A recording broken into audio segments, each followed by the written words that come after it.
When Christopher Columbus arrived in the Caribbean Sea in 1492, he called the people he encountered Indios because the mariner was convinced that he had sailed to one of the islands of Southeast Asia, land that many Europeans called the Indies. Although Columbus likely died believing he reached Asia, we know today that he stumbled upon what his fellow Europeans would eventually call a new world. Through trade routes or war, the people of the Old World, Europe, Asia, and Africa, had been trading goods, ideas, and even diseases for thousands of years before the Columbian voyage. But far from the influences of the Old World, the people of the Americas had developed their own unique cultures.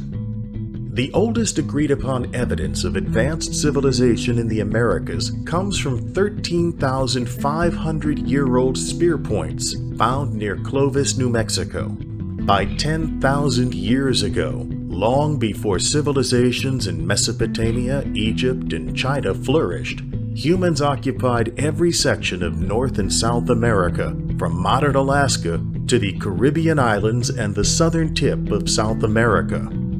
As people spread across the continents, they began to speak different languages and develop distinct cultural traditions. By the time Columbus arrived, the population of the New World was estimated to be between 50 and 75 million, though there is some evidence that as many as 100 million people lived in the Americas in 1492.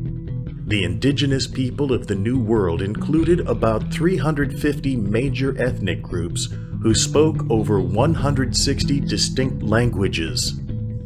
Their societies ranged from simple to sophisticated. The Maya, the Incas, and the Aztecs developed complex architecture that required great mathematical skill to construct, though even today, the Yanomami people of Brazil and Venezuela live a lifestyle similar to that of nomads thousands of years ago. It was a world without the wheel as a method of transportation. The most advanced cultures of the New World lived on mountainous land, where the wheel would be of little value. Native Americans occasionally used wheels on children's toys, but they saw no value in using the wheel as a tool for adults. Additionally, there were few animals in the New World large enough to drive a plow. The Native Americans hunted several large mammals to extinction thousands of years before the arrival of the Europeans. The remaining large animal, the bear, could not be domesticated.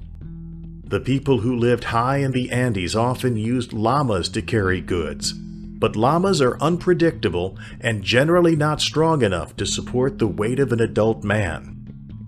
The people of the Old World often lived close to their domesticated animals, often sheltering livestock inside their homes. Smallpox, measles, influenza, and other illnesses developed first in animals and eventually evolved into strains that were deadly to humans. The close contact with animals allowed the people of the Old World to develop some resistance or immunity to these diseases. While it was common for many people of the Old World to die of epidemics, the diseases would not often destroy entire populations. The people of the Americas, however, had not been exposed to Old World illnesses. In 1492, the population of the Americas outnumbered that of Europe, but within a generation, diseases spread across the New World, killing an estimated 95% of the indigenous people. The Old World's greatest weapon in their quest to conquer America was disease, a weapon they did not know they had.